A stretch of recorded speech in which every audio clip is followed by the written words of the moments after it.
बिस्मिल्लाहिर्रहमानिर्रहीम। अस्सलाम वालेकुम दोस्तों, आज ये गाड़ी में फ़ाल्ट आ गया है। मेरे पास इस टाइम कैरी बुलान है। ये गाड़ी को मैं सलफ लगा रहा हूँ तो गाड़ी स्टार्ट नहीं हो रही है। अभी ये देखें, मैं गाड़ी का स्विच ऑन कर रहा हूँ तो इसके मेन हेडलाइट में से कोई भी लाइट ऑन नहीं हुई जो इंडिकेशन होते हैं। तो अब हम लोग देखते हैं कि इसमें फ़ाल्ट क्या है। बाज़ औक़ात इस तरह होता है कि आप लोग रास्ते में कहीं जा रहे होते हैं और इस तरह का कोई फ़ाल्ट आ जाता है तो उसकी वजह से आपको परेशानी होती है और करीब कोई मैकेनिक नहीं मिलता। तो चलें हम देखते हैं कि इसमें फ़ाल्ट क्या आ सकता है। तो फ़ाल्ट को समझने के लिए आप लोगों से गुजारिश है कि मेरी वीडियो पूरी देखिएगा और मेरे चैनल को ज़रूर सब्सक्राइब कर दीजिएगा और हो सके तो आगे भी शेयर कर दीजिएगा। तो चलें हम देखते हैं। ये गाड़ी का मैंने ऑन किया है और इसको स्टार्ट करने की कोशिश कर रहा हूँ तो गाड़ी स्टार्ट नहीं हुई, और एक दफ़ा फिर मैंने गाड़ी को स्टार्ट करने की कोशिश किया तो गाड़ी स्टार्ट नहीं हुई। तो दोस्तों, करना सबसे पहले हमें अपनी गाड़ी को यानी गाड़ी के मीटर पे देखना है कि इस पे कौन कौन सी लाइट ऑन हुई है। अगर कोई भी लाइट ऑन नहीं हुई तो इसका मतलब है कि इसके करंट का कोई मसला है। तो करंट के मसले को समझने के लिए सबसे पहले हमें चाहिए कि हम इसके फ्यूज़ को चेक करें। और कैरी बुलान और पिकअप रावी में फ्यूज़ जो है वो इधर स्टीयरिंग के नीचे लगे होते हैं। मैं अभी आपको दिखा रहा हूँ, आप कैमरे में देख सकते हैं। ये एक छोटा सा बॉक्स लगा हुआ है। सॉरी, मैं आपको ये बॉक्स एक लगा हुआ है। तो इस बॉक्स को हम खोलेंगे और इसमें चेक करेंगे। अभी आप देख रहे हैं सामने कि यहाँ पे काफ़ी ज़्यादा सारे फ्यूज़ लगे हुए हैं।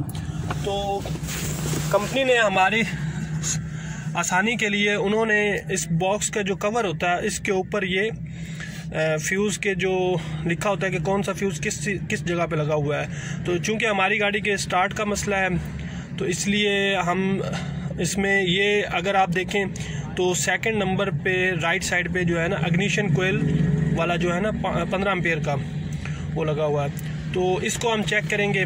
तो उसके बाद अभी ये आपके सामने मैं फ्यूज़ जो है वो उतारने जा रहा हूँ। वो सेकंड नंबर वाला ये बनता है। तो इसको मैंने ये उतार।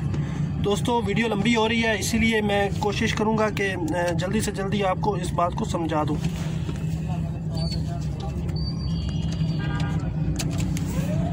ये मैंने फ्यूज़ उतार लिया है।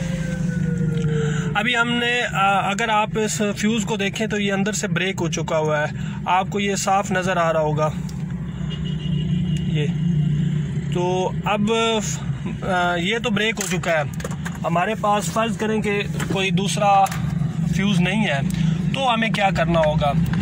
वैसे जो इसका कवर होता है उसमें अमूमन 1 से 2 फ्यूज़ स्पेयर देती है कंपनी, लेकिन बाज़ औक़ात वो इस्तेमाल हो चुके होते हैं और हमें पता नहीं होता कि हमने क्या करना है। तो अभी आप ये देख रहे हैं बिल्कुल जो है ना ये ब्रेक है, ये इससे काम नहीं बनेगा हमारा।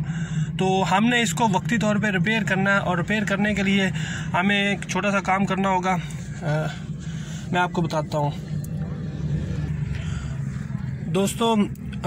इस फ्यूज़ को रिपेयर करने के लिए हमें कोई लंबी चौड़ी मेहनत नहीं करनी पड़ेगी।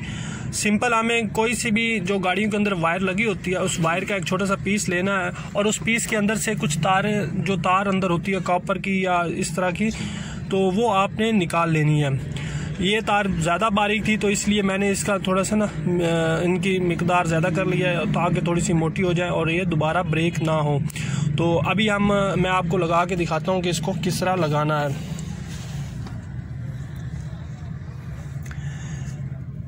दोस्तों, इसको आपने इस तरह करके लगा के प्लास की मदद से इसको आपस में जोड़ देना है।